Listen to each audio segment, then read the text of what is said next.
Now, what does it mean by organism?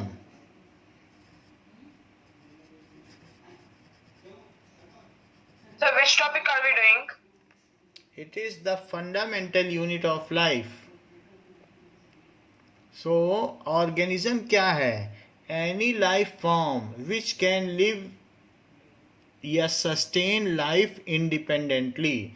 It can take nutrition, it can do digestion, it can do excretion. So any life form which can live independently या sustain life, जो अपनी life को independently चला सके, उसको organism कहेंगे. तो जैसे हम और आप हैं, खा पी सकते हैं, एनर्जी उससे निकाल सकते हैं, एक्सट्रैक्ट कर सकते हैं और अपने सारे काम कर सकते हैं, रेस्पायर कर सकते हैं, सारे काम इंडिविजुअली कर सकते हैं. So any life form which can perform all life processes. Life को परफॉर्म करने के लिए कुछ ना कुछ लाइफ प्रोसेसेस हैं, उनको करना पड़ता है. फॉर एग्जाम्पल न्यूट्रिशन करना पड़ता है. What does it mean bye nutrition? खाना खाना पड़ता है, खाना लेना पड़ता है अंदर. प्लांट्स भी लेते हैं, प्लांट्स CO2 और वाटर लेते हैं. अगर प्लांट्स को वाटर ना दो तो क्या जिंदा रह पाएंगे? सो न्यूट्रिशन, उसको फिर वो डाइजेस्ट करते हैं. डाइजेशन, क्या प्लांट्स रिप्रोड्यूस करते हैं? Yes, sir. क्योंकि उनके भी सीड्स होते हैं, फिर उसी सीड से नए प्लांट्स बनते हैं. और कुछ उनमें वेस्ट सब्सटेंस होते हैं, उसका वो क्या करते हैं? एक्सक्रीशन. क्या प्लांट सांस लेते हैं कि उनको डिब्बे के अंदर बंद कर दो तो भी जिंदा रहेंगे? बोलो. रेस्पायर कर, Yes, sir, सांस लेते हैं, एक्सक्रीशन करते हैं, जो वेस्ट सब्सटेंस है उनको निकालते हैं. तो ये सारा काम करते हैं. और ग्रोथ, क्या प्लांट में ग्रोथ होती है? ठीक है. और इसके अलावा also they can sense the environment.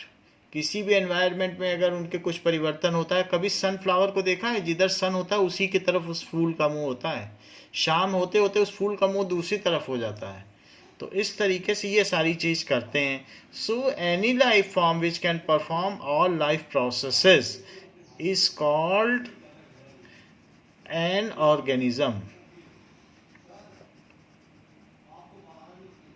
तो ये बताइए कि हम लोग ऑर्गेनिज्म है कि अमीबा ऑर्गेनिज्म है कि बैक्टीरिया? हम लोग सर सारे ही है. सब चीज ऑर्गेनिज्म है. सब कोई ऑर्गेनिज्म है. वो इंडिविजुअली वो सिंगल सेल होके काम कर रहा है अपना. सो अमीबा भी हो सकता है, और एक बैक्टीरिया छोटा सा, और मैन भी हो सकते, ह्यूमन. सो हम सब ऑर्गेनिज्म है. Now there are 2 types of organism on basis of number of cells. Organisms are of 2 types on basis of number of cells, कि कितनी सेल्स हैं किसी में. So on basis of number of sales.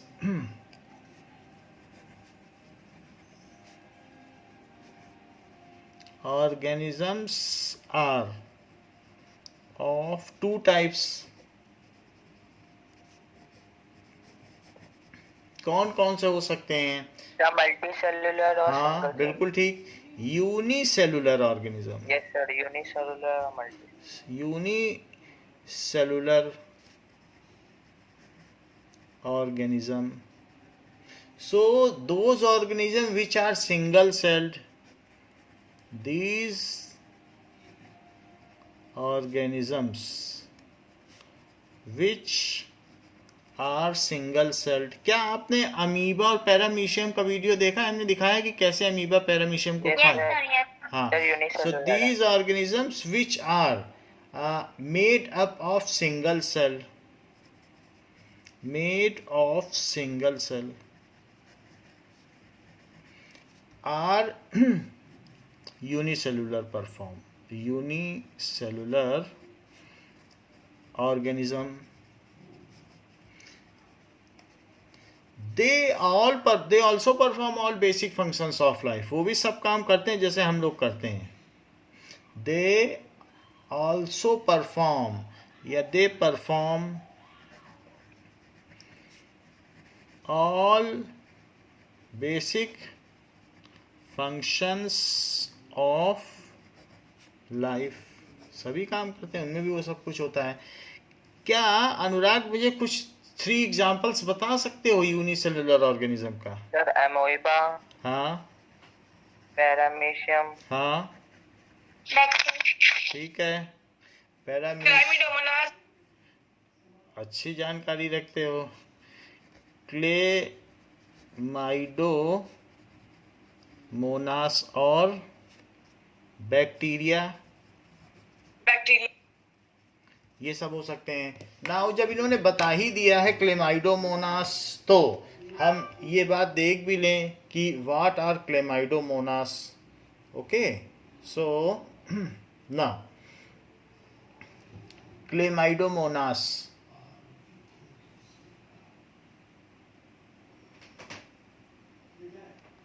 so it is single celled green colored organism. तो ये you can see it, ये किस तरीके से दिखता होगा, ये देखो, ये ऐसा दिखता है, सिंगल सेल है. इसमें एक फ्लैजिला भी है, छोटा सा, ये दिख रहा है यहाँ पे, ये निकला हुआ.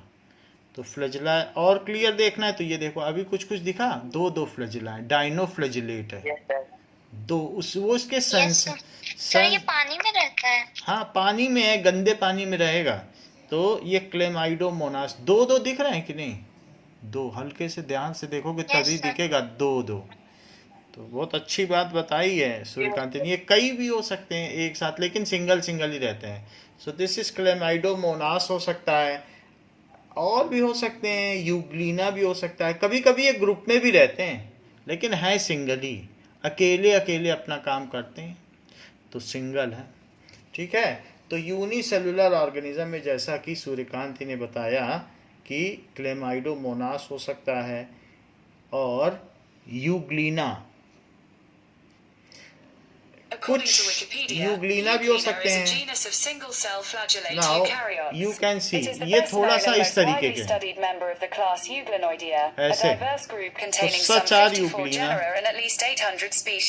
ऐसा होगा.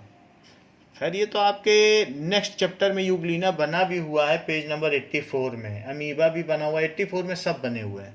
तो ये इस तरीके से, जैसे मैंने आपको बता दिया, लिविंग डायग्राम ये है यूग्लिना का, जो पानी में से माइक्रोस्कोप में से लिया गया है. तो इट इज़ यूग्लिना.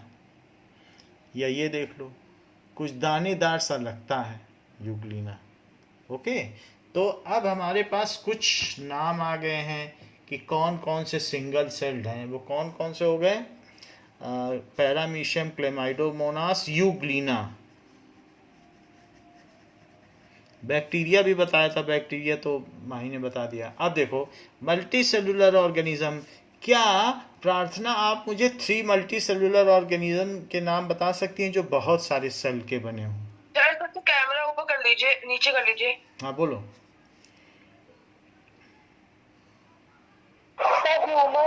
हाँ, और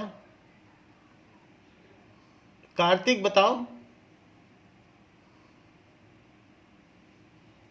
Kartik, any 3 multi cellular organism. Mahi,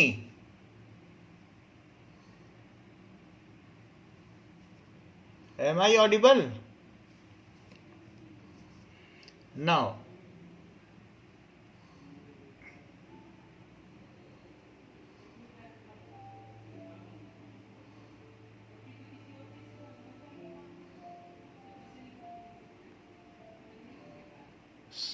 So, Karthik, can you tell any 3 multicellular Sir, organism? your mic is off. Can you tell Karthik any 3 multicellular organism? Sir fungus, human से, हाँ, और sir और plant cell होगा क्या? Sir plant cell, animal cell. बिल्कुल बिल्कुल. So इस तरीके से multicellular organisms, so those organisms which are made up of many cells, those which are, in fact they are made up of millions of cells, ठीक है, are called multicellular organism.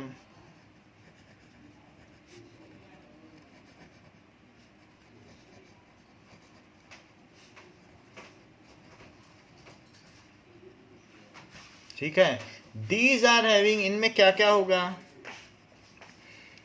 these are having, ज्यादातर में, most of them, तो क्या होगा, organs होते हैं इनमें, हार्ट हो गया, लीवर हो गया, इसमें ऑर्गन सिस्टम होता है. ऑर्गन सिस्टम का क्या मतलब है, जैसे कि हमारे रेस्पिरेटरी सिस्टम में क्या क्या होगा, लंग्स होंगे, नॉस्ट्रिल्स होगा, इसके अलावा विंड पाइप होगा जिससे हवा अंदर जाएगी, ये सारी चीज़ें होंगी, डायाफ्राम होगा. ऐसे डाइजेस्टिव सिस्टम में क्या क्या होगा, माउथ होगा, टंग होगी, ईसोफेगस यानी फूड पाइप होगा, स्टमक होगा, स्मॉल इंटेस्टाइन होगा, लार्ज इंटेस्टाइन होगा, एनस होगा. तो हर एक सिस्टम में अलग अलग चीज़ें हैं. बात समझ में आ गई. सो जो मल्टी सेलुलर ऑर्गेनिजम्स हैं, most of them are having organ system also. ये है, ठीक है. ऑल्सो किसी किसी में नहीं भी होता है, लेकिन किसी किसी में होता भी है. और जैसा एग्जाम्पल आपने बताया, प्लांट्स मल्टी सेलुलर ऑर्गेनिज्म है, एनिमल है.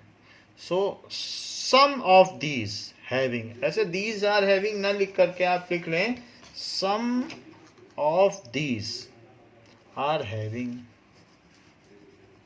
सम ऑफ दीज. प्लांट्स हो गया, एनिमल्स. इसी तरह फंगी भी बताया, बहुत अच्छी बात बताई है कि ये जो मशरूम हम खाते हैं वो भी इसमें आ जाता है. So these are having multi cellular organism. आप देखें कि what does it mean by cell organelles. Cell organelles क्या होते हैं,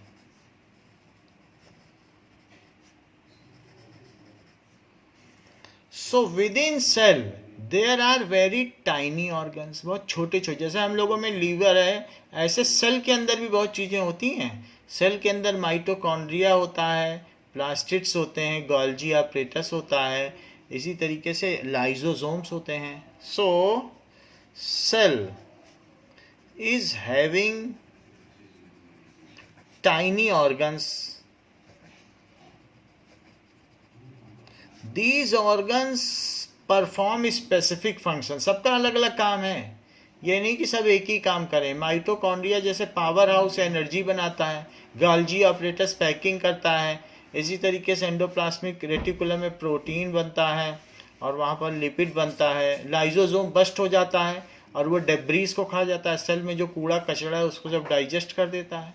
तो इस तरीके से these tiny organs do specific functions.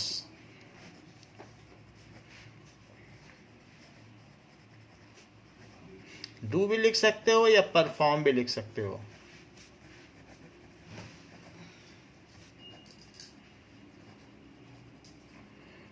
And called, उन्हें क्या कहते हैं, cell organelles. Cell is composed of cell organelles. जैसे हमारी बॉडी ऑर्गन से मिलके बनी है, तो सेल किससे बना है, cell is composed of, cell खुद इनसे मिलकर बना है.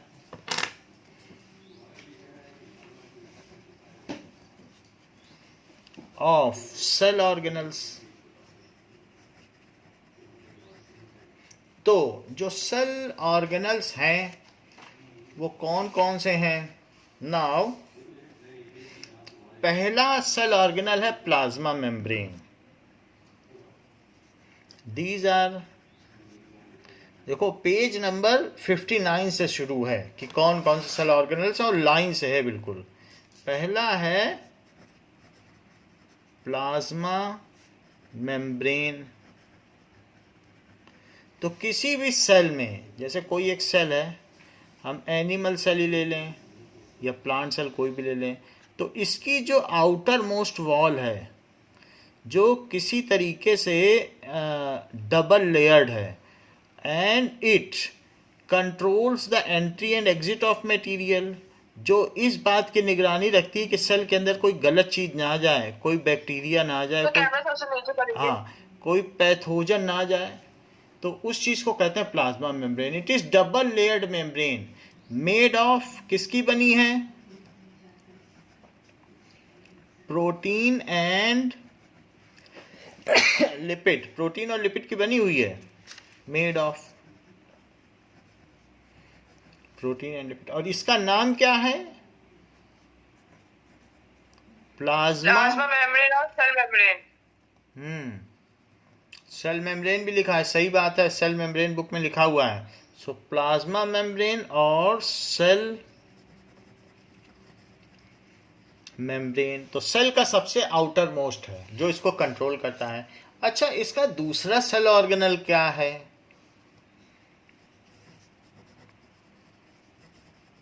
न्यूक्लियस। Cell wall. हाँ, न्यूक्लियस है, ठीक है। सो सेल वॉल भी दिया है क्या इसमें? कहाँ दिया है सेल वॉल? यस सर, दिया है। न्यूक्लियस ठीक है, सेल वॉल भी दिया होगा तो सेल वॉल भी है। दूसरा सेल वॉल दिया, सही कह रहे हैं, चलो वो भी लिख देंगे। दूसरा सेल वॉल है और तीसरा क्या है? न्यूक्लियस। ये देखो, सेल वॉल लिखो। जो सेल है उसके आउटसाइड में एक ऐसे सेल वॉल होगी,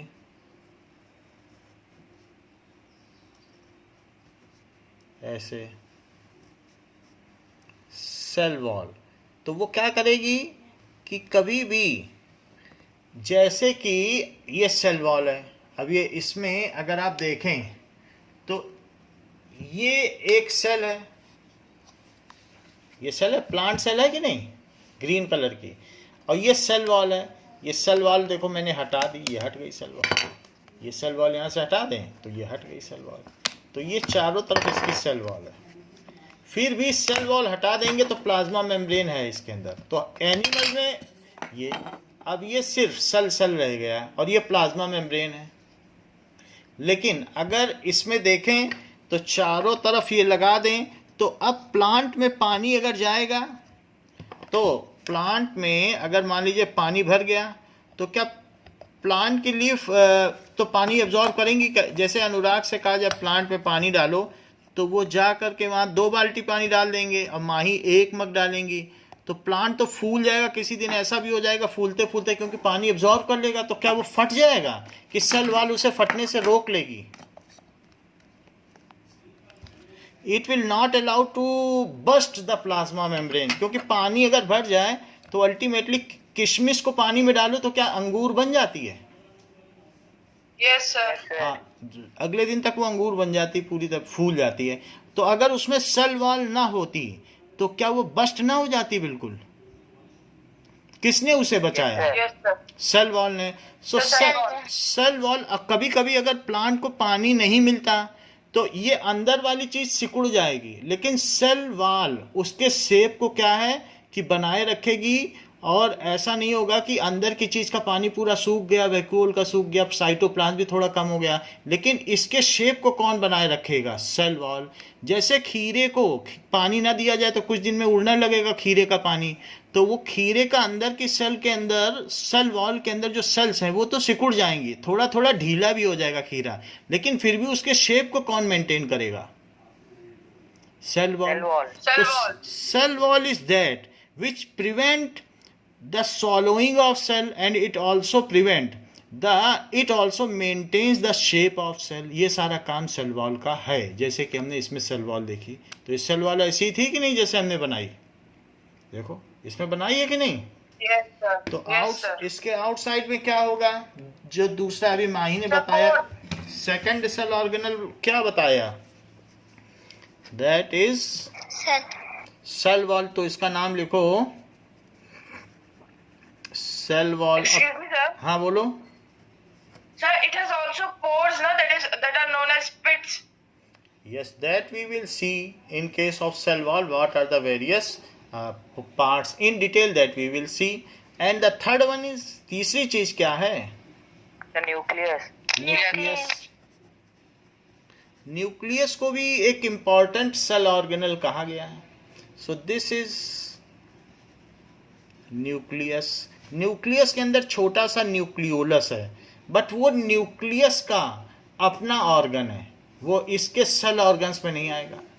क्योंकि कई बार किसी किसी ऑर्गन के अंदर बहुत सारे ऑर्गन होते हैं, जैसे लीवर के अंदर हम लोग का गाल ब्लैडर रहता है, तो वो लीवर का अंदर का ऑर्गन है, वो हमारा ऑर्गन नहीं कहा जाएगा। ठीक है, तो न्यूक्लियस हो गया। अब न्यूक्लियस के बाद नेक्स्ट कौन सा है? cytoplasm. Cytoplasm. साइटोप्लाज्म क्या होता है बताइए?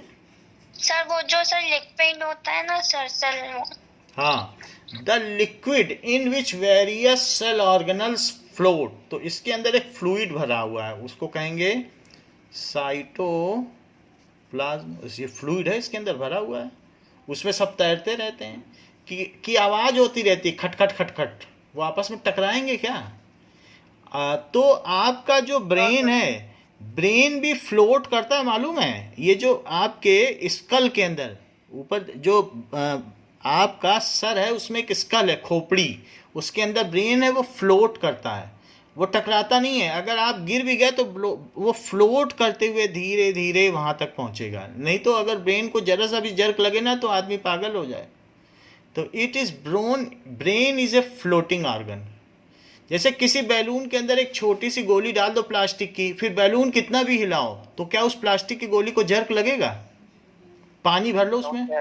हाँ, नो सर। तो इसी तरीके से ये साइटोप्लाज्म है जो डिफरेंट ऑर्गेनल्स को डैमेज होने से बचाता है, साथ में ये एक मीडियम भी प्रोवाइड करता है कि गोल्जी ऑपरेटस से होके जो आइटम्स हैं वो इसी साइटोप्लाज्म के थ्रू जगह जगह पहुंचते हैं। इसमें बहुत सारे फाइबर्स भी होते हैं, रेशे रेशे जैसे, जिसकी वजह से ये सेल को एक स्ट्रक्चर देता है। ये सब चीज़ें। Chromatin fiber. हाँ, अब दैट इज जैसा कि इन्होंने बता दिया कि सूर्यांश ने कि कोलेजन फाइबर और फाइब्रिनोजन फाइबर बहुत अच्छी तरीके से इन्होंने स्टडी की है, but that we will study later on. अभी हम साइटोप्लाज्म के बारे में नहीं देखने वाले हैं। Next one is what? A fifth cell organelle क्या है? Cell organ. बताओ। Cell organelles, but these are also cell organelles. अगर आप देखेंगे, cell organelles are these three cell organelles. ये जितने आपने कितने पढ़े बताओ?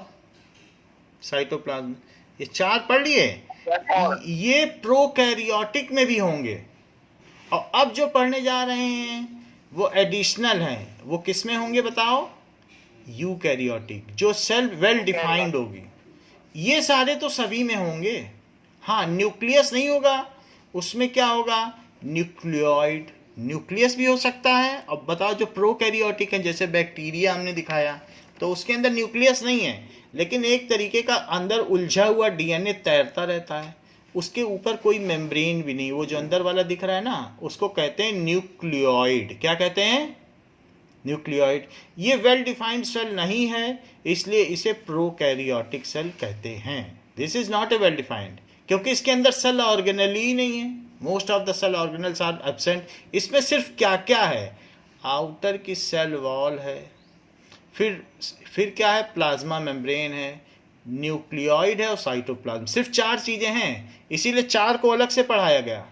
और फिर अब बता रहे हैं कि these cell organelles are present in eukaryotic, जो बहुत वेल डिफाइंड है। कैरियन का मतलब न्यूक्लियस और यू का मतलब आफ्टर। न्यूक्लियस के ठीक से बनने के बाद, जब मैनेजर को एक अच्छा सा ऑफिस दे दोगे तो बहुत सारा प्रोडक्शन करने लगेगा। और मैनेजर को धूप में बैठा दो, कह दो, तो क्या फैक्ट्री चल पाएगी? तो जैसे ही न्यूक्लियस वेल डेवलप हुआ, उसके ऊपर एक अच्छी सी एक लेयर आ गई, एक इसके ऊपर भी मेम्ब्रेन आ गई, उसके बाद वो यूकैरियोटिक सेल बना और उसने फिर धड़ाधड़ नए नए सेल ऑर्गेनल्स बनाने शुरू कर दिए। उसने माइटोकॉन्ड्रिया बनाना शुरू कर दिया, साइटोप्लाज्म बनाना शुरू कर दिया। तो मैनेजर यानी ये जो डीएनए है उसको अलग से मेम्ब्रेन में रखा गया सेंटर में। तो दैट इज, अब कौन कौन से हैं ये, these are also all cell organelles. तो सेल ऑर्गेनल्स की जब भी हम बात करेंगे तो ये सारे आएंगे। अब देखो सो सर एंडोप्लाज्मिक रेटिकुलम। तो अगला क्या होगा? दैट इज एंडोप्लाज्मिक रेटिकुलम होगा। हाँ, these all are cell organelles. अगर आपसे पूछा जाए तो सबके नाम लिखना है। अब this is endoplasmic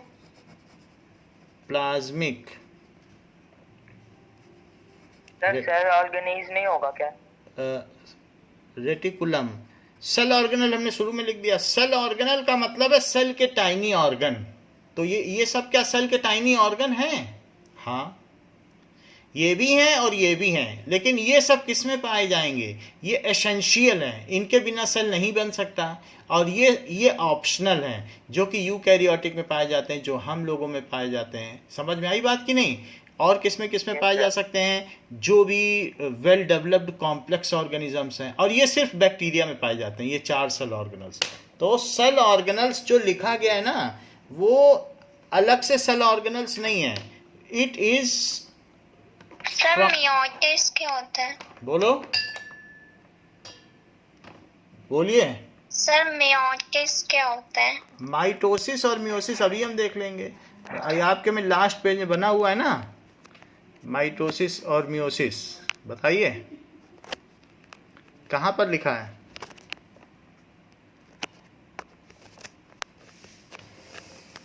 Yes, sir, 66 page पे।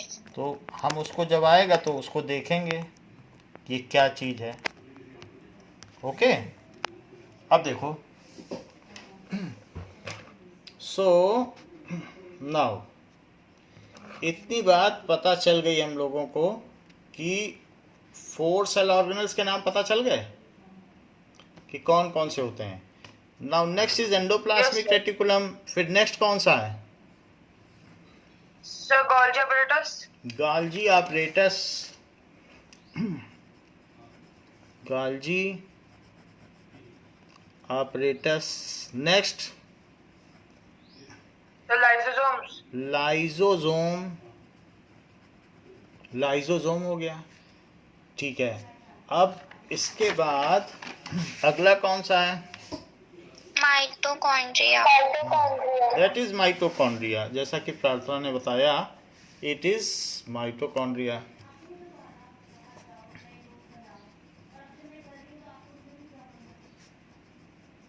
नाइन्थ नेक्स्ट क्या है? प्लास्टिड्स। प्लास्टिड से सेल को कलर मिलता है। और उसके बाद वैक्यूल में क्या होता है? सर खाना बचता है। हाँ, स्टोर होता है। ये स्टोर हाउस है। क्या आपके घर में स्टोर हाउस है जहाँ अलग से राशन दाल चावल रखा जाता है? एक छोटी सी भंडार गृह, कोठरी।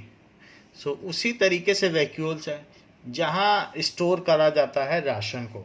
सो these are vacuoles. So these are the cell organelles जिनके बारे में हम एक एक करके पढ़ेंगे now.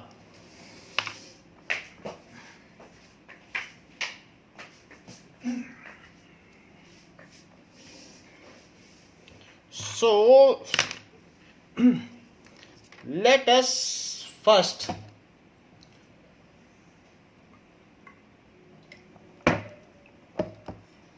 read about types of cell on basis of structure। कौन कौन से होते हैं?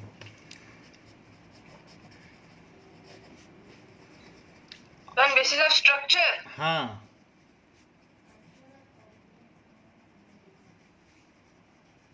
सो टाइप्स ऑफ सेल 2 हो सकते हैं। पहला एक प्रोकैरियोटिक सेल और दूसरा यूकैरियोटिक सेल। हाँ, यूकैरियोटिक सेल। हम इनके बारे में देखेंगे कि ये क्या क्या होते हैं। फिर यूकैरियोटिक सेल के अंदर भी 2 पार्ट्स हैं, प्लांट सेल और एनिमल सेल। सो पहले प्रोकैरियोटिक और यूकैरियोटिक देखेंगे और फिर यूकैरियोटिक में दो पार्ट्स अलग अलग पढ़ेंगे कि प्लांट सेल, दोनों के फिगर बने हैं आपके में। प्लांट सेल भी बना हुआ है जिसमें सेल वॉल दिखाई गई है, और एनिमल सेल, तो उसके बारे में भी पढ़ेंगे। Now what is prokaryotic cell? So let us study about it. Prokaryotic cell, it is having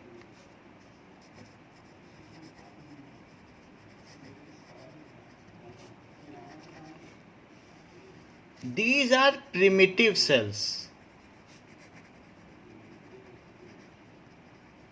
बहुत प्राथमिक सेल्स हैं जो सबसे पहले बने हैं।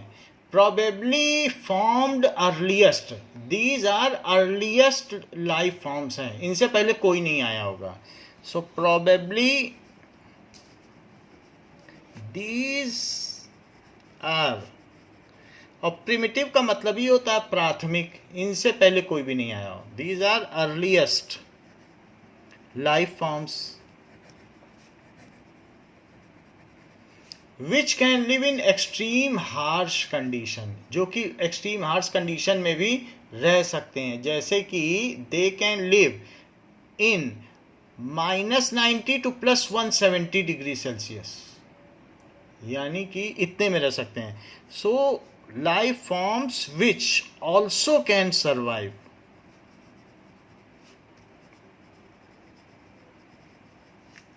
From -190 degree to +70 degree Celsius. 70 degree बहुत ज़्यादा होता है और -190 कितना कम होता है, तो इतने तक में भी ये रह सकते हैं। ठीक है, इसमें क्या होती है, they are unicellular organism, they are unicellular organism, इनमें सिर्फ एक सेल होगी। सो और क्या होगा,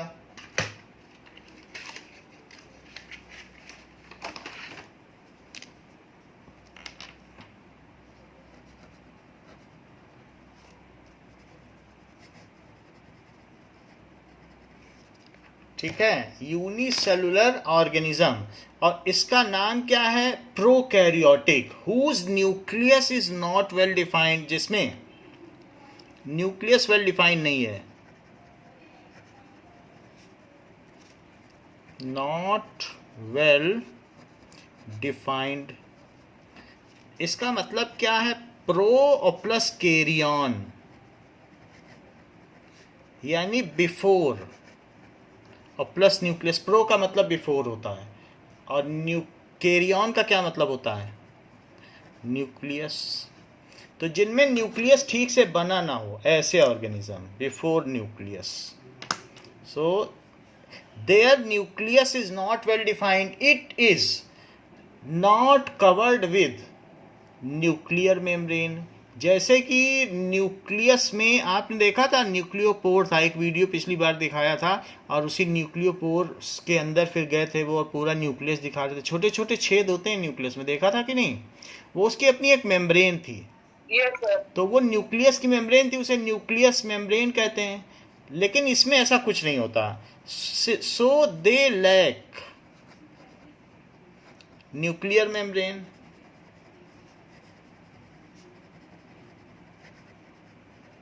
इनमें न्यूक्लियर मेम्ब्रेन नहीं होती, और इसका फिगर बना हुआ है, दैट इज प्रोकैरियोटिक सेल का, ये तो इस तरीके से बुक में बना हुआ है, आप देख लें prokaryotic cell,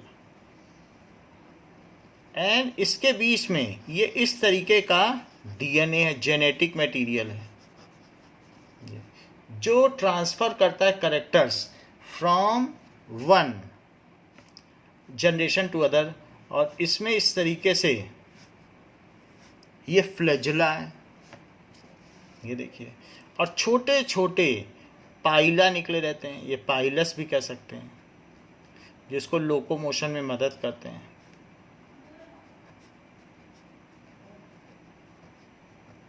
so this is pilus, तो इसमें फिम्ब्रिए भी होते हैं ना? Fimbriae, it is only the fimbriae, यही पाइलस है। और ये है फ्लैजिला। फ्लैजिला।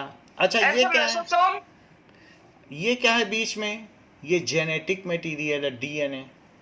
सो इसी को न्यूक्लियोइड कहा गया है, एंड न्यूक्लियोइड। The mesosome? ठीक है, nucleoid. Because Excuse me, sir? It is not well defined, so it is nucleoid. ये ठीक तरीके से डिफाइन नहीं है, इसके ऊपर कोई कवर नहीं है, बस उलझे हुए क्रोमाटिन थ्रेड हैं, तो इसलिए ये न्यूक्लियोइड है। अब इसके अंदर क्या साइटोप्लाज्म होगा? Yes sir.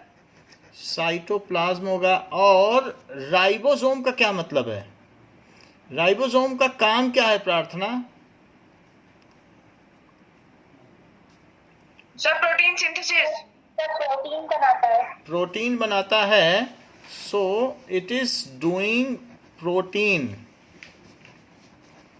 Synthesis, protein synthesis करता है, तो राइबोसोम, इसका काम ये होता है। तो इसमें राइबोसोम स्ट्रक्चर को क्या बोलते हैं? किसको? सर वो जो पीछे थ्रेड टाइप है उसको क्या बोलते हैं? थ्रेड टाइप वो का सर एंडिंग पे। एंडिंग पे, यहाँ पे देखो, वो सर जो बहुत सारे। ये सब ना, इसको फ्लैजिला कहते हैं। ये फ्लैजिला है, इसकी वजह से ये आगे मूवमेंट करता है। अभी हम लोग बैक्टीरिया देख लेंगे, मूवमेंट ऑफ बैक्टीरिया कैसे होता है, तो वो पता चल जाएगा। अच्छा, इसमें क्या होती है, आपने एक अच्छी बात याद दिलाई कि इसमें एक सेल वॉल भी होती है, सेल वॉल होगी। So it is having cell wall. तो ये सारी चीजें प्रोकैरियोटिक सेल में होंगी। So let us see the movement of bacteria की ये कैसे करता है।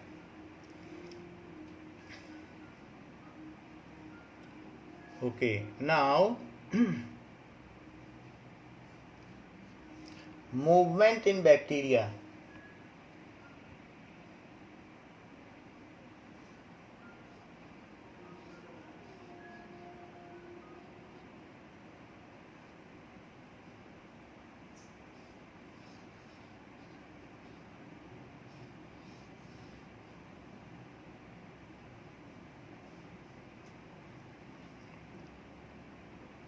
Now ये this is a video of bacteria. इसमें बहुत सारे हार्मफुल भी होते हैं, ये सब बैक्टीरिया हैं।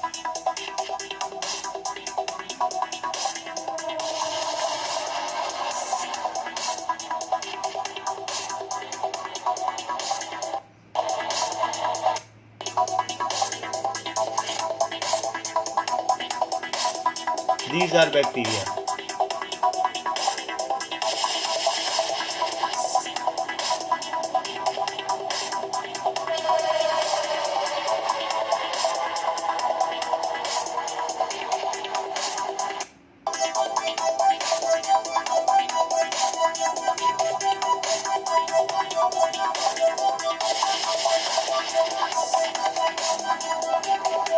Now, अगर हम इसको बहुत क्लोज देखें तो ये मल्टीप्लाई कर रहे हैं, रिप्रोड्यूस कर रहे हैं।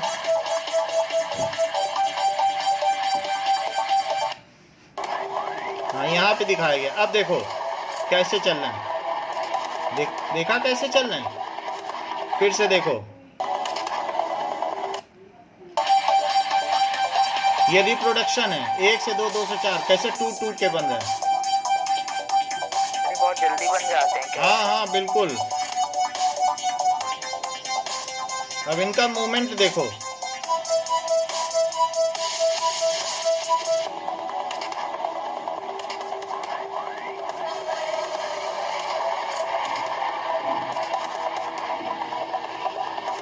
ये एक वॉच ग्लास में थोड़ा सा बैक्टीरिया ले लिया, गंदा पानी, उसको माइक्रोस्कोप में देखो,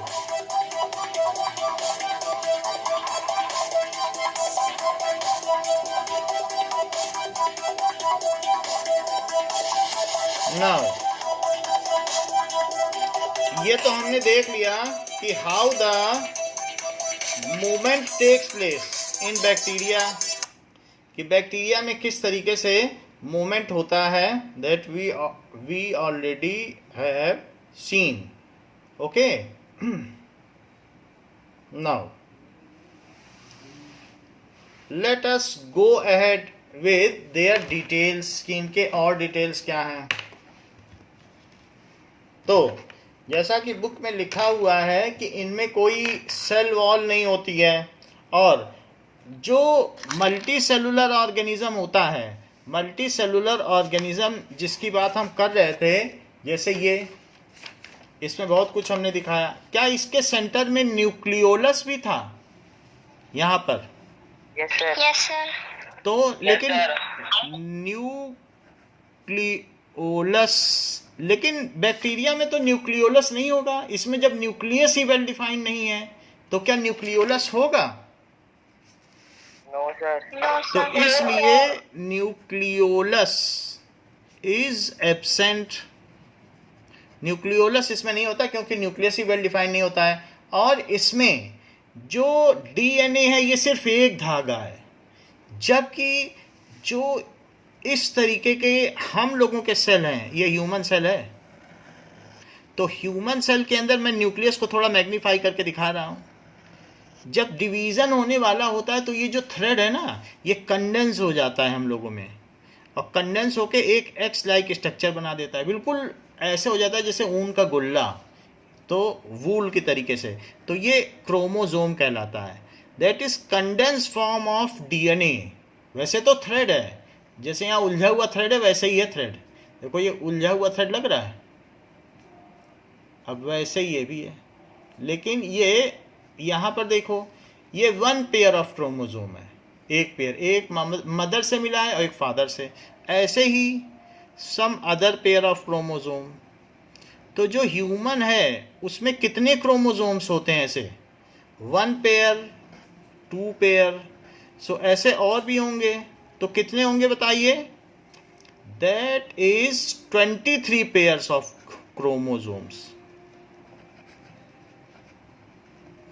क्रोमोजोम क्या होते हैं? क्या जेनेटिक मटेरियल है, जिसकी Yes, sir. वजह से chromosomes are genetic material which transfer traits from parents to offspring, जो बच्चों में ट्रांसफर करते हैं. तो जो प्रोकैरियोटिक सेल है, ये तो हमने ह्यूमन का बता दिया कि 23 पेयर हैं, लेकिन ये बताओ प्रोकैरियोटिक सेल में कितने पेयर ऑफ क्रोमोजोम होंगे?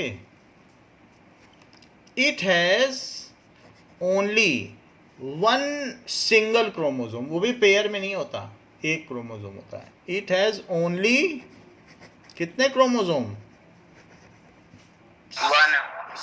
सिंगल क्रोमोजोम, जो कि आपकी है, ये पेज नंबर 63 में लिखा है. जरा पढ़ो क्रोमोजोम सिंगल, पढ़ो. एक येलो चार्ट बना है, दिख रहा है? Yes sir. कितने क्रोमोजोम लिखे हैं उसमें? सिंगल. क्रोमोजोम. अच्छा, ह्यूमन में कितने होते हैं?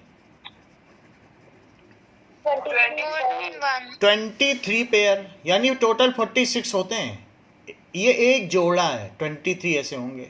एक जोड़े में 2 हुए, तो 23 पेयर को क्या कहोगे? 46 क्रोमोजोम्स. तो हमें 23 पेयर हैं, और चींटी में 81 पेयर हैं, और हाथी में 18 ही है. छोटे बड़े से कोई मतलब नहीं रहता, ये किसी में कितने भी हो सकते हैं, बट ये जेनेटिक मटेरियल ट्रांसफ़र करते हैं. It has only single chromosomes, और ये यूनिसेलुलर, ये तो हमने आपको बता ही दिया था. और मेम्ब्रेन बाउंड सेल ऑर्गेनल्स इसमें कोई है ही नहीं. मेम्ब्रेन बाउंड कहाँ है इसमें? कोई माइटोकॉन्ड्रिया कुछ दिख रहा है क्या? So membrane bound cell organelles are absent. कुछ भी नहीं है, न माइटोकॉन्ड्रिया है, न कुछ है, कुछ भी नहीं है इसमें. ठीक है. इसके अलावा आपने इसको टूटते हुए देखा है कि एक बैक्टीरिया 2 बैक्टीरिया में टूट जाता है. अभी आपने देखा नहीं? Yes, video. sir. तो उसको कहते हैं 1 से 2 का बनना, उसको कहते हैं बाइनरी फिजन. क्या होता है? Binary fission. वो टूट जाएगा, यही टूट के 2 बन जाएगा. मान लो जैसे बैक्टीरिया है, तो अल्टीमेटली डिवीजन इन बैक्टीरिया कैसे होगा कि एक बैक्टीरिया बड़ा होगा और फिर उसमें उसी से दो बैक्टीरिया बन जाएंगे, तो उसको कहते हैं बाइनरी फिजन। जरा देखें तो ये क्या होता है, बाइनरी फिजन इन बैक्टीरिया। तो जो छोटे ऑर्गेनिजम्स हैं उनमें इसी तरीके का डिवीजन होता है। So that we should see how it occurs in bacteria. Reproduction in bacteria is in most जैसे ये cases बैक्टीरिया है, asexual. This process, which is called binary fission, occurs in the following way. Firstly, the ring-shaped bacterial chromosome is duplicated. The daughter chromosomes thus produced इसका are double हो attached जाता to है the chromosome, plasma membrane duplicated. by mesosomes, which are invaginations of the plasma membrane. जब दो हो गए फिर This अलग अलग means हो that they गया can easily be pulled towards the opposite poles of और the अलग अलग cell. हो जाते हैं। पहले डबल हुआ फिर अलग अलग हुआ, फिर प्लाज्मा मेम्ब्रेन अलग अलग हो गई और ये बाइनरी फिजन हो गया। तो समझ में आ गया आपको बाइनरी फिजन कैसे होता है कि सिंगल, हाँ, यानी जो सिंगल वाला है वही टूट जाता है and that is called binary fission. Binary fission in bacteria. So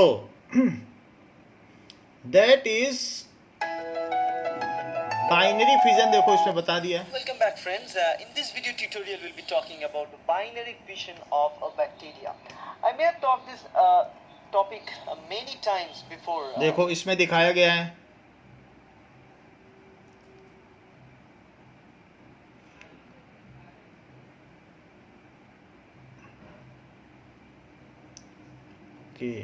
it is taking delay but I have already explained कि बाइनरी फिजन क्या चीज़ है। ओके नाउ तो इसमें रिप्रोडक्शन कैसे होता है? Reproduction takes place by binary fission. एक से दो में टूट गया, यही है। सो अच्छा, जो फिर मेन बैक्टीरिया है क्या वो भी जिंदा रहता है जब ये दो में टूट जाता है कि नहीं?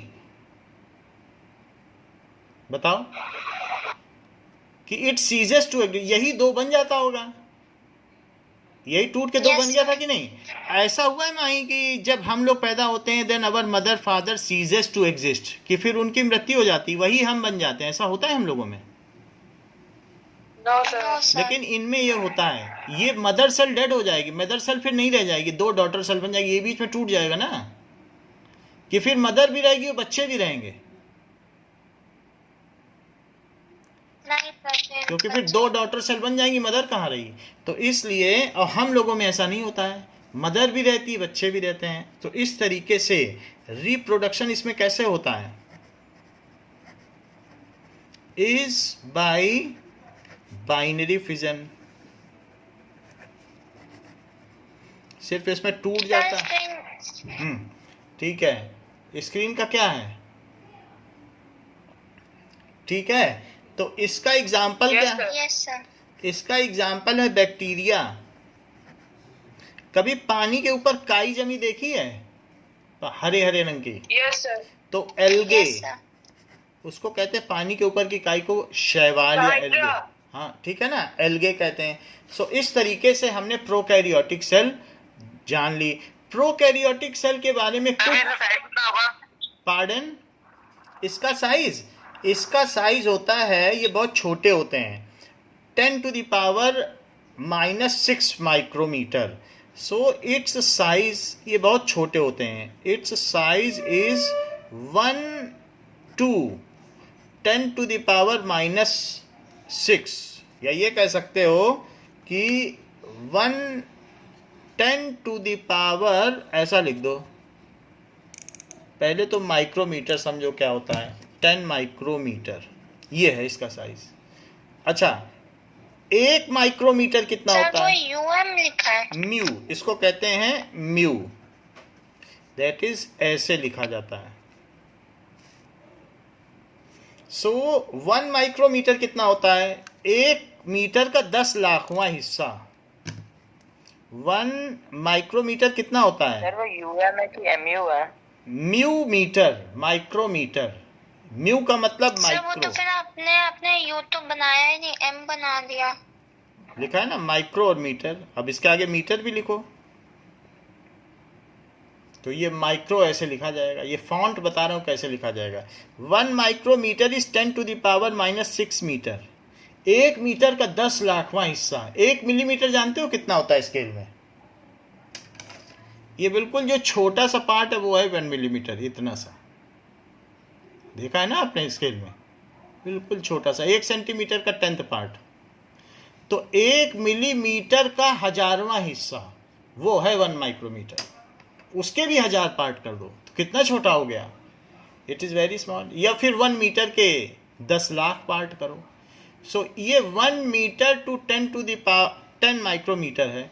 जो इसे ऐसा न लिखना चाहे तो वो लिख दे 10⁻⁻6 मीटर टू 10⁻⁻5 मीटर। क्यों ऐसा लिख रहा हूँ? क्योंकि 10 में मल्टीप्लाई करोगे 10⁻⁻6 का तो क्या हो जाएगा? एक पावर कम हो जाएगी कि नहीं? 10 into 10⁻⁻6।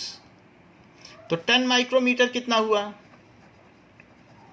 It is 10 into 10⁻⁻6 metre, क्योंकि 1 माइक्रोमीटर में इतने मीटर होते हैं। तो 10 से मल्टीप्लाई करो, कितना हो जाएगा? सर ब्लर हो गया है। Okay. Sir screen blur.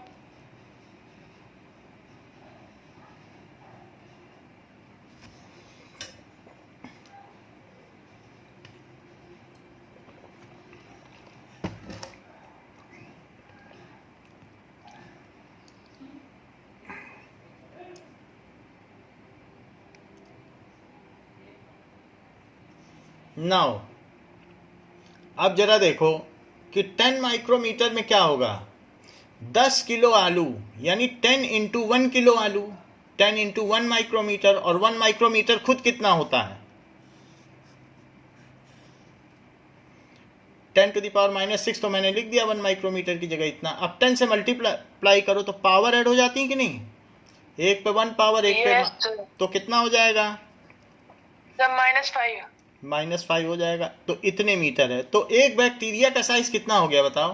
10⁻⁻6 metre से 10⁻⁻5 मीटर। ये न लिखना चाहो तो ये जान लो कि 1 माइक्रोमीटर से 10 माइक्रोमीटर होता है। 1 माइक्रोमीटर से 10 माइक्रोमीटर। बोलो बात सही है? Yes, sir. सो Yes, sir. अभी हमने बहुत Yes, sir. बहुत सारी चीज़ें बताई हैं। तो माही मुझको ये बता दो कि प्रोकैरियोटिक सेल की कुछ फीचर्स बता दो, 4-5 जो बहुत जरूरी हैं। जो यस सर। हाँ। सर ये प्रिमिटिव सेल होती है। हम्म और सर ये यूनिसेलुलर होती है। हम्म इनमें सिर्फ न्यूक्लियस मेम्ब्रेन होता है। न्यू- न्यूक्लियन इसमें न्यूक्लियस की मेम्ब्रेन होती नहीं है। न्यूक्लियस ओपन होता है। It is floating, it has no membrane. A thread like structure is floating inside it, it has no membrane. Okay sir. और The metal. मैं आई। हाँ अनुराग बताओ। सर शुरुआत से बताऊं? जो जो जानते हो पूरा बताओ, ये बहुत जरूरी है।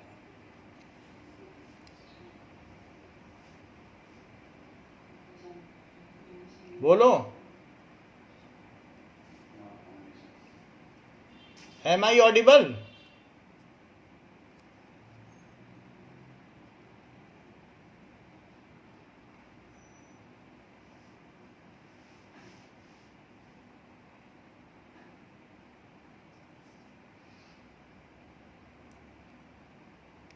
हाँ बोलिए। Sir, these are primitive cells which also can survive from 190 degree to 70 degree Celsius. And sir, nucleus is absent. हाँ। And it has only single chromosome. Membrane bound cell organisms are absent. हाँ। Reproduction binary fission से होता है। हाँ, और nucleus is replaced by, या ये कह सकते हो nucleus has no nuclear membrane, so it is called, इसलिए इसको क्या कहेंगे, न्यूक्लियोइड। इसको क्या कहते हैं, nucleoid. Nucleus is very primitive which is called nucleoid. अब आप सूर्यास बताइए, कुछ और भी पॉइंट कवर करना चाहते हैं?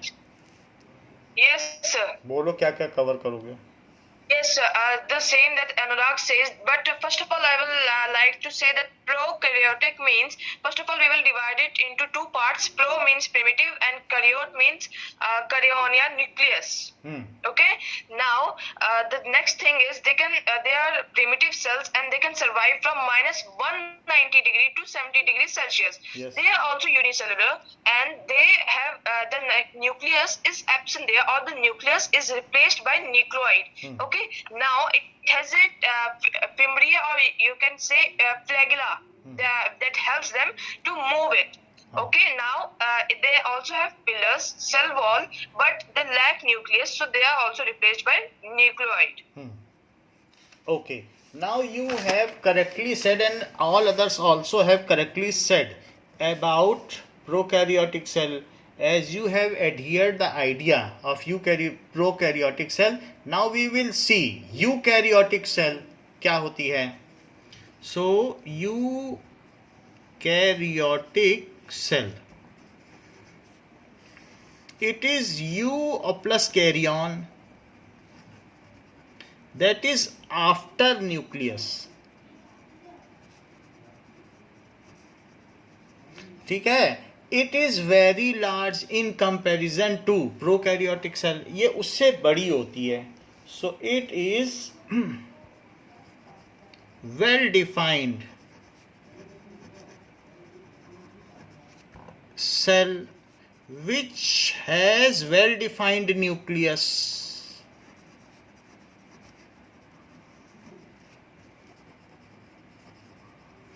Covered with न्यूक्लियर मेम्ब्रेन, जो किससे ढका हुआ है, covered with nuclear membrane.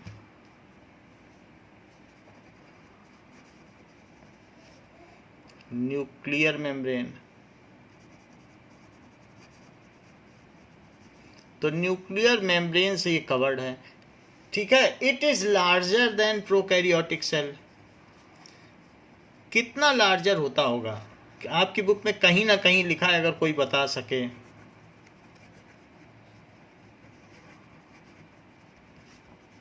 It's size, इसका साइज क्या है,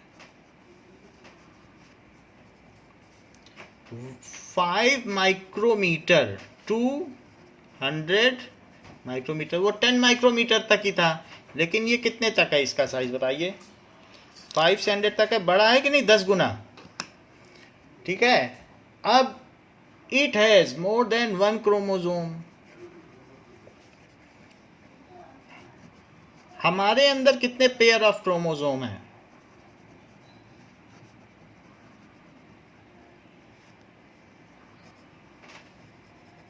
M I Audible?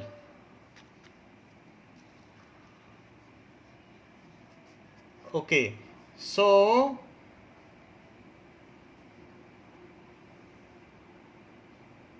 now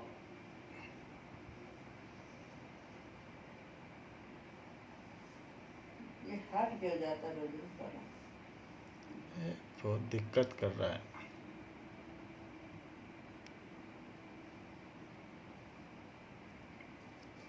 okay. Now it has more than 1 chromosome. Am I audible? And so yes sir, you are Yes, audible. sir. And nucleolus is also present only in eukaryotes. ठीक है. So इसी चलाने को. हाँ, it has nucleolus. इसमें nucleolus होता है. So nucleolus is present in nucleus. पहली बात तो उसमें न्यूक्लियस ही वेल डिफाइंड नहीं था. अब nucleolus is present in nucleus. ठीक है. Other mode of reproductions are also there. जैसे हम लोगों में सेक्सुअल रिप्रोडक्शन है, प्लांट्स में सेक्सुअल रिप्रोडक्शन है, और दूसरे में और कई कई तरीके के रिप्रोडक्शन होते हैं। सो रिप्रोडक्शन में also takes other than binary fission, दूसरी तरीके से भी हो सकता है। सो जैसे कि सिर्फ अगर हम देखें तो इसमें किस तरीके का रिप्रोडक्शन हो सकता है, लेट अस सी। तो जैसे कभी कभी ऐसा भी होता है कि लिजर्ड का पूंछ कट जाता है, तो क्या उसका दूसरा पूंछ आ जाता है? Yes, sir. Yes, sir. तो यस सर। इस तरीके से इनमें भी कुछ न कुछ अलग अलग तरीके के मोड ऑफ रिप्रोडक्शन होते रहते हैं। नाउ जैसे मैं आपको प्लेनेरिया में दिखाता हूँ, एक एनिमल है तो उसमें किस तरीके का रिप्रोडक्शन होता है, लेट अस सी। तो मेरा मतलब है अलग अलग तरीके का रिप्रोडक्शन होता है। सो Glycoprotein which circulates this Now. DNA wrap around. let us see it. Reproduction in planaria. तो ये देखिए, でも本当にすごいのはここからなんです。プラナリアの体を इसको कट कर 半分 दिया, に切ってしまっても प्लेनेरिया को कट कर दिया चाकू से, 頭の部分は लेकिन वो अलग अलग फिर से बन गया। 尻尾の部分もそれだけで生きていけるのです。でも अलग से बन गया। देखो 本当にすごいのはここからなんです。 ये इसको 5 पार्ट्स में कट कर रहा है। バラバラに分けても5つの小さな体 अब ये फिर से बन गया अलग अलग। がそれぞれで生き続けていけるのです。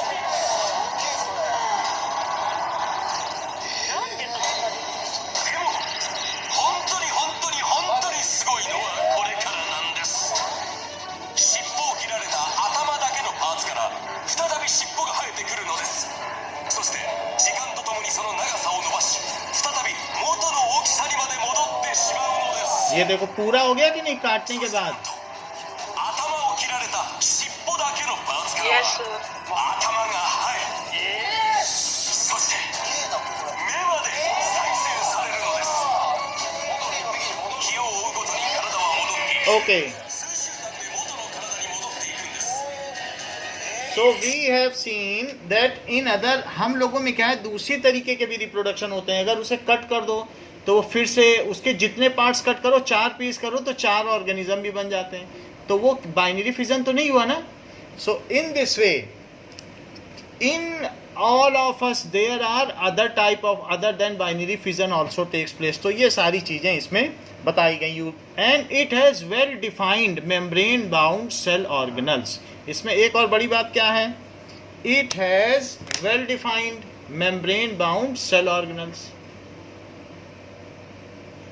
And the centriole also. हाँ, it has well defined membrane bound cell organelles। ये चीज है। एक और भी चीज है, जैसा कि हम लोगों में जो यूकैरियोटिक सेल में होता है कि अगर मान लो इसमें क्रोमोसोम बन गया, ये क्रोमोसोम है, तो क्रोमोसोम जब डिवीजन होता है तो ये बीच में आ जाते हैं। अच्छा, हम ये अलग से बताएंगे क्योंकि अभी माही ने पूछा भी था कि माइटोसिस क्या होता है, और लास्ट में ये बना भी है।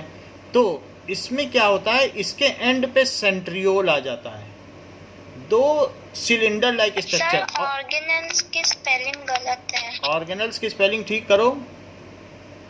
सो इट इज ऑर्गेनेलीज, ठीक है, ये कर लिया। अब ये देखो, तो इसमें से ये जो सेंट्रियोल है वो क्या करता है, कहता है आधा क्रोमोसोम तुम ले लो और आधा क्रोमोसोम हम ले लें, क्योंकि अब ये डिवाइड होना है कि नहीं न्यूक्लियस को।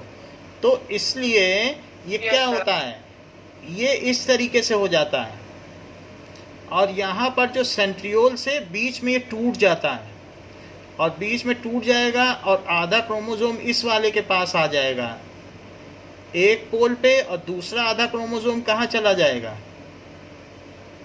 देखो दूसरी तरफ चला गया।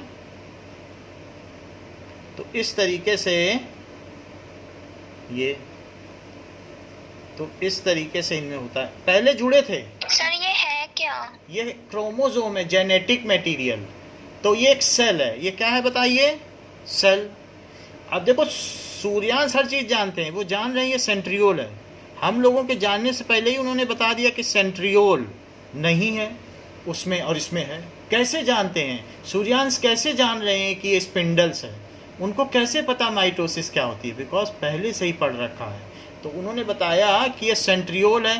तो हम लोगों में क्या होता है कि सेंट्रियोल प्रेजेंट होता है, और सेंट्रियोल से बहुत सारे ऐसे ऐसे धागे निकलते हैं और वो क्रोमोसोम से चिपक जाते हैं, फिर क्रोमोसोम को तोड़ देते हैं। क्रोमोसोम अभी पीछे बताया हम लोगों में कितने पेयर ऑफ क्रोमोसोम है?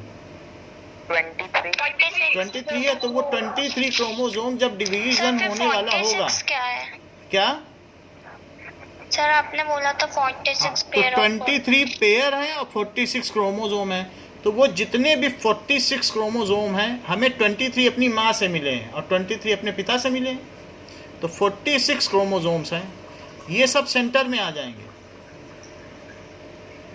और यहाँ से धागे निकलेंगे सेंट्रियोल से। सेंट्रियोल लिखा, ये भी सेल ऑर्गेनल है, अभी दिखाएंगे आपको। तो उनसे निकलेंगे, एक इधर से जुड़ेगा इधर से, और इसको तोड़ देंगे बीच से। आधा इसके पास और आधा इसके पास, आधा क्रोमोसोम, क्योंकि क्रोमोसोम तो चाहिए ना, मैनेजर तो दोनों को चाहिए जब दो सेल बनने जा रही हैं। फिर इसके बाद क्या होगा? इसके बाद इनमें अब न्यूक्लियस डिवाइड होने लगेगा। ये तो आधा आधा दोनों तरफ चला गया। सो इट हैज, यहाँ पर इसने अपना क्रोमोसोम जो ये है, अब क्रोमोसोम ये है, तैरने लगा। सेंट्रियोल ने इसको खींच लिया अपनी तरफ, बस सेंट्रियोल का काम खत्म। ये है सेंट्रियोल, खींच लिया, बोला टूट गए हो, नाउ यू फ्लोट। और ये इधर तैरने लगता है, ये क्रोमोसोम्स, और यहाँ पर है, और ये बीच में एक सिकुड़न पैदा हो जाती है और ये सेल है। तो पहले न्यूक्लियस टूटता है और फिर न्यूक्लियस टूटने के बाद क्या टूटेगा? सेल टूट जाएगा। अभी पीछे देखा था कि नहीं, न्यूक्लियस टूटता है। तो इस चीज को, जो न्यूक्लियस को क्या कैरियन कहते हैं? Yes sir. लो, इन्होंने तो बता भी दिया कि कैरियोकिनेसिस। देखो हर चीज सूर्यांश को पता है, वो ऐसे नहीं बताते। किनेसिस का मतलब टूटना, और कैरियो का क्या मतलब है? कैरियन का मतलब न्यूक्लियस। न्यूक्लियस की ब्रेकिंग को कहेंगे कैरियोकिनेसिस। न्यूक्लियस टूट गया। अब जब न्यूक्लियस टूट गया आधा आधा, तो वो सेल से कहेगा कि अब आप भी टूट जाइए, क्योंकि अब हम दो बन चुके हैं, दो मैनेजर हो चुके हैं। और एक फैक्ट्री में क्या दो मैनेजर रह सकते हैं? मुकेश अंबानी और अनिल अंबानी एक ही फैक्ट्री में रह सकते हैं? बताओ, रिलायंस की नहीं रह सकते। तो वो अलग अलग हो जाएंगे, बंटवारा हो जाएगा। तो इस तरीके से अब सेल का डिवीजन होगा। सेल को क्या कहते हैं? क्या साइटोस कहते हैं? क्या सेल के अंदर साइटोप्लाज्म होता है? तो अब क्या होगा? सेल टूटेगा, तो सेल के टूटने को क्या कहेंगे? साइटोकिनेसिस। सेल के टूटने को क्या कहेंगे? साइटोकिनेसिस। यानी साइटोस किसे कहेंगे फिर?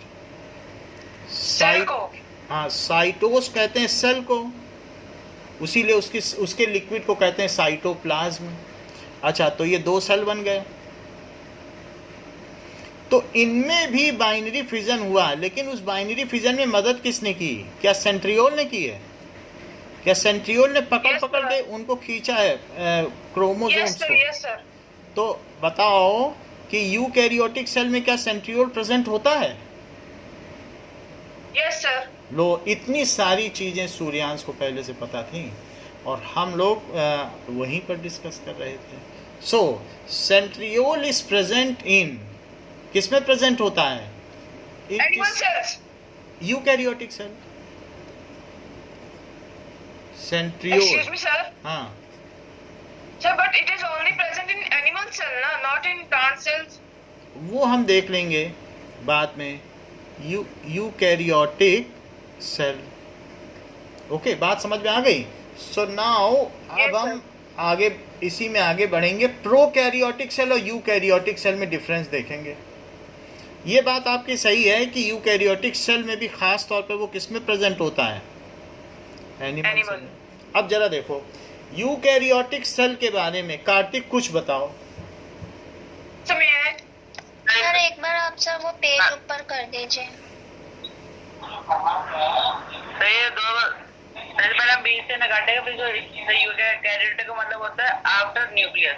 हाँ। और सर ना इसका ना ये इसमें ना न्यूक्लियस ठीक से बनता है और ये न्यूक्लियस कवर ना न्यूक्लियर मेम्ब्रेन से होता है। और सर ये ना प्रोकैरियोटिक से ज्यादा बड़ा होता है, उसका साइज होता है 5 माइक्रोमीटर टू 100 माइक्रोमीटर।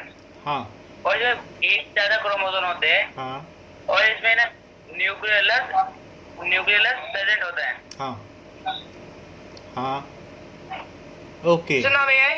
देखो अभी सूर्यांश को कितना डाउट था कि कार्तिक नहीं बता पाएंगे, वो सारी चीज आपने बता दी। आपने सूर्यांश का डाउट क्लियर कर दिया कि नहीं? नहीं तो सूर्यांश वाज वेरी फियरिंग कि whether the Kartik will tell और not, and you have successfully told. Now अब हम देखेंगे कि what are the difference between eukaryotic cell and prokaryotic cell. So इनके बीच का डिफरेंस देखो, prokaryotic cell and eukaryotic cell.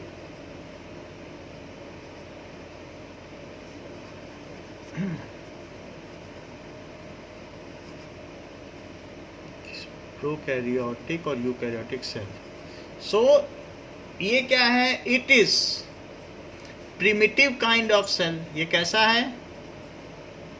Primitive. Of cell having size 1 to 10 micrometers. हाँ सही 10 to बता। the power -5 metre. 1 माइक्रो, वो भी सही है, 1 माइक्रोमीटर टू 10 माइक्रोमीटर, या 10 टू द पावर -5 से लेकर कहाँ तक? 10 to the power -6. 10 to the power -6 से लेकर 10 टू द पावर -5। अच्छा ये क्या है? It is advance kind of cell. Advance भी कह सकते हो या कॉम्प्लेक्स काइंड ऑफ सेल। जैसे दो तरीके के जहाज होते हैं एयरक्राफ्ट। एक पेपर से बना लो, पेपर से जहाज बना के उड़ाया है, Yes, sir. Yes sir. और एक होता है कि असली का जहाज। तो पेपर का जहाज प्रिमिटिव है, लेकिन असली का जहाज कॉम्प्लेक्स है, उसमें सारी मशीनरी है। बोलो समझ में आ गई बात? So it is Yes, sir. Advance kind of cell whose size is 5 to 100 micrometers. Yes, जिसका कि साइज होगा 5 माइक्रोमीटर टू 100 माइक्रोमीटर। दूसरी चीज, it has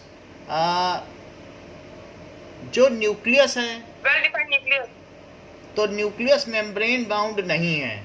so nuclear membrane is absent. Poorly nuclear developed. Membrane इसमें क्या होती है? Nucleoid. Absent. Nuclear membrane absent होती है। And it has primitive nucleus called nucleoid and has primitive, या ये कह सकते हो floating nucleus होता है,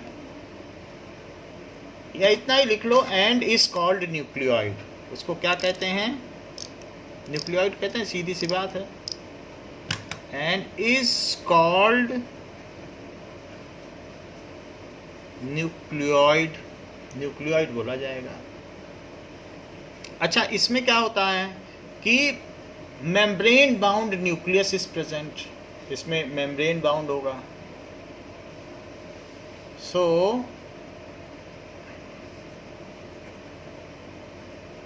membrane bound nucleus, and inside nucleus क्या होता है? Nuclear. Inside nucleus, nucleolus is present. Nucleolus में क्या बनता है? कोई ऐसी चीज है जो बनती हो? राइजोम। राइबोसोम। राइबोसोम किस काम में आता है? protein synthesis. हाँ, अच्छा बताया प्रार्थना। It is protein synthesis. इसमें सिंगल क्रोमोजोम होते हैं।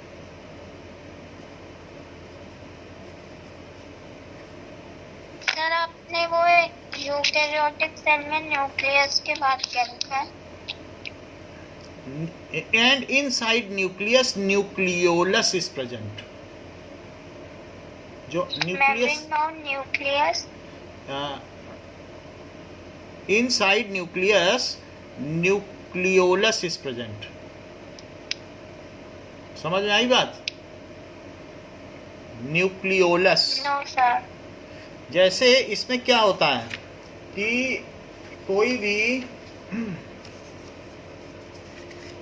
सेल है तो उसके सेल के अंदर भी एक बहुत छोटा पार्ट है जिसमें से येलो कलर के पार्ट निकलते आते हैं, राइबोसोम। ये कल वीडियो एक देखा था, ध्यान आ रहा नहीं तो फिर से दिखा दें कि इसके न्यूक्लियस के, बोलो याद आ रहा है? Yes, sir. न्यूक्लियस के अंदर गए थे तो उसके अंदर भी एक बहुत छोटा सा पार्ट था जिसमें से येलो येलो कलर के राइबोसोम निकल रहे थे। सर वो तो न्यूक्लियोल था ना? वो न्यूक्लियोलस था। अगर हमने गड़बड़ बोला होगा तो उसको ठीक कर लेना। दैट इज की अगर इसे देखा जाए तो there are two kinds of cell, prokaryotic and eukaryotic. So prokaryotic and eukaryotic cell, उस चीज को हम फिर से एक बार कंफर्म कर लेंगे कि वो वास्तव में क्या था। सो let us see it.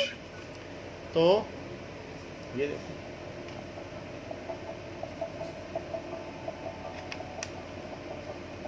Cells are the smallest living units of an organism. अब हम आगे जाएंगे। All cells have three things in common, no matter what type ये of देखो, cell ये they are. यूकैरियोटिक सेल है, इसमें सब All कुछ है। cells have a cell membrane, which separates the inside of the cell ये from सेल its मेम्ब्रेन है, environment. Cytoplasm, which is इसमें a सब चीजें jelly-like तैर रही हैं। fluid, cytoplasm, and DNA, which is the cell's genetic material. सबसे अंदर डीएनए है, ये जेनेटिक There मटेरियल are है। two broad categories of cells. Prokaryotic दिखाई पड़ रहा है?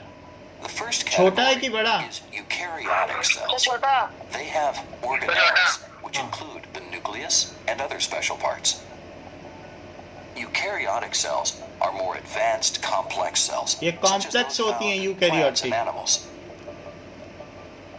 The second category is prokaryotic cells.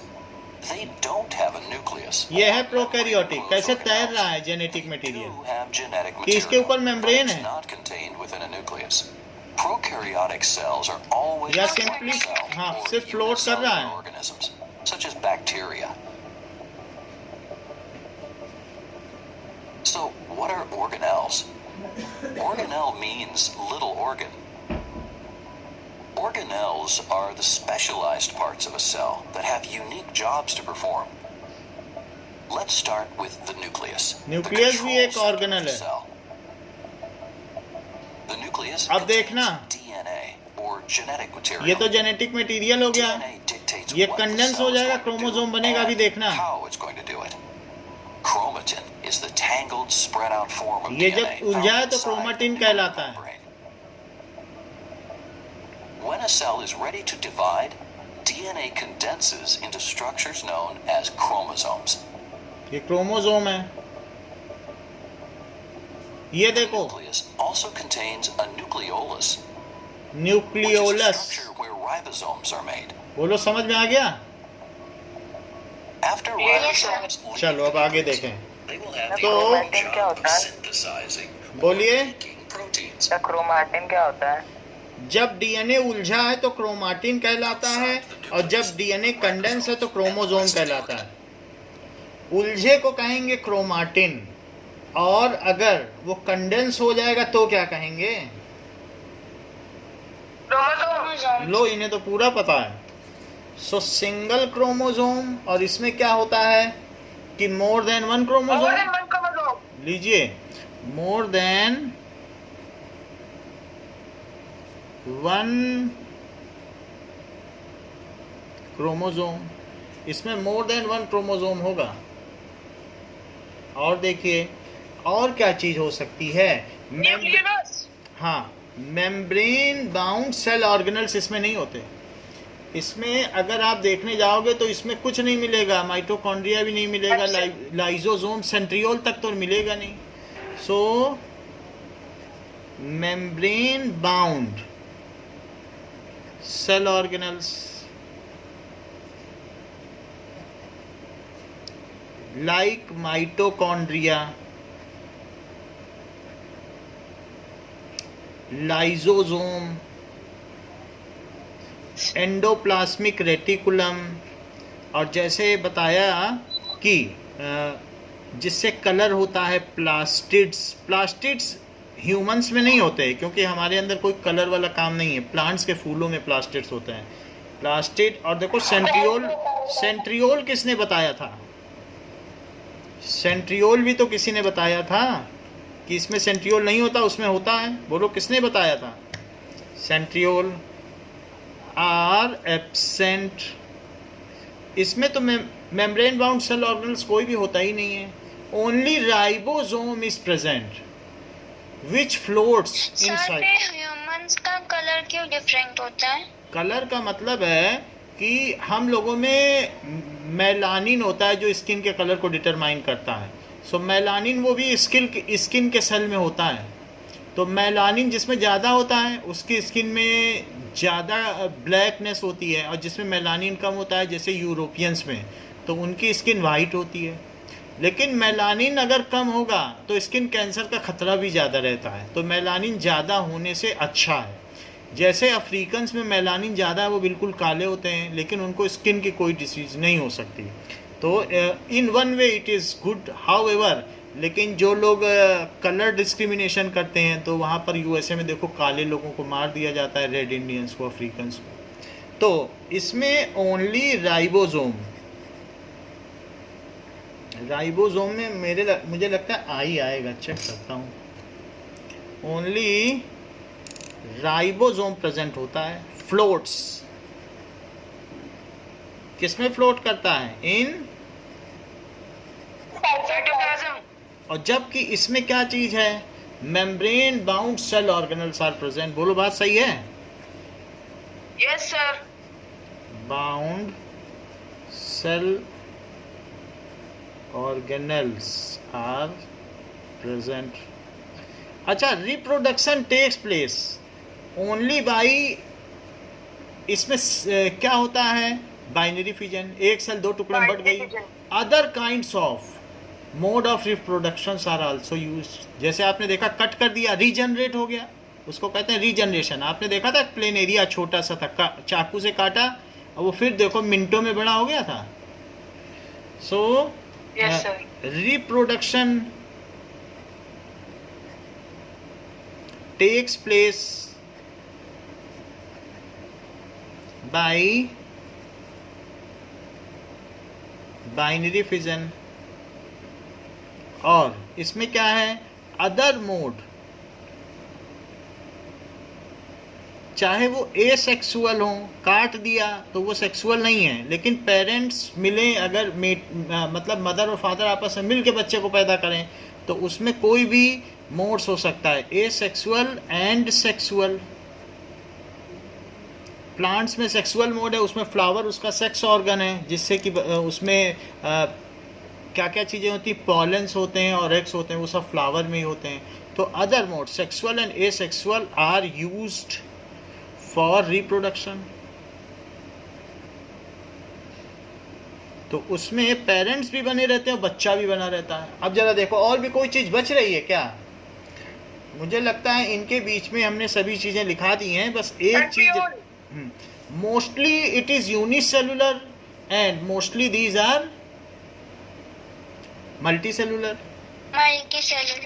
Mostly these are unicellular. इसमें कोई बात पूछनी हो तो बताओ। Answer, centriole point is not there. These are multicellular. वो जो आपकी बात है ना, सेंट्रियोल अलग से नहीं लिखेंगे, क्योंकि अभी हम एनिमल सेल और प्लांट सेल में ये लिखेंगे सेंट्रियोल का। यहाँ लिखना अच्छा नहीं है ना, Okay, sir. क्योंकि mostly these are multicellular, इसीलिए हम उसकी चर्चा नहीं कर रहे थे, क्योंकि सारे यूकैरियोटिक में तो होता नहीं है, न फंगी में होता है, न प्लांटे में होता है कि एनिमल के लिए हम लिख दें तो अच्छा माना जाएगा क्या? These are No, multicellular. अच्छा, अब एक इनका एग्जाम्पल भी दे दो, क्या है एग्जाम्पल? कुछ सर मैं बताऊं? प्रार्थना से पूछ लें। प्रार्थना, कुछ एग्जाम्पल बताओ जरा। प्रोकैरियोटिक के 2 बता दो। समझ आए? और अनुराग बताओ, आपको तो सर, पता क्या होगा। Bacteria and algae. हाँ, बैक्टीरिया एंड एल्गे। एल्गे यूबीन एल्गे। और इसमें क्या क्या हो सकते हैं? प्लांट, जैसा शुरू में कार्तिक ने बताया था। हाँ, फंगी एंड एनिमल्स। बोलो, बात समझ में आ गई? प्रोकैरियोटिक और यूकैरियोटिक क्या होता है? तो नेक्स्ट क्लास Yes, में sir. हम लोग ये अभी डिस्कस करेंगे कि अलग अलग सेल ऑर्गेनल्स के क्या क्या काम हैं और वो कैसे इस काम को करते हैं। इसके वीडियोस भी देखेंगे और ये भी देखेंगे कि बाइनरी फिजन एक्चुअली होता कैसे है, वो वीडियो में देख लेंगे, जैसा कि माइटोसिस और मियोसिस माही ने पूछा था शुरू में। So that is pending. Sir हाँ बोलो सर वो बोलो, एनीथिंग? यस सर, वो यूकैरियोटिक सेल में सेकंड पॉइंट जो था वो समझा दीजिए। मेम्ब्रेन बाउंड न्यूक्लियस रहता है और न्यूक्लियस के अंदर क्या होता है? And inside nucleus nucleolus present. Inside nucleus नहीं सर, वो मेम्ब्रेन बाउंड न्यूक्लियस के बाद लिखा क्या था? And membrane bound nucleus present, यहाँ लिखो प्रेजेंट और उसके बाद लिखो एंड। यहाँ लिखो न्यूक्लियस के अंदर मेम्ब्रेन बाउंड न्यूक्लियस प्रेजेंट होती है and inside nucleus nucleolus is present. बोलो, बात सही है? Okay sir, yes sir. Yes. Okay, thank you. Sir, will you send the notes?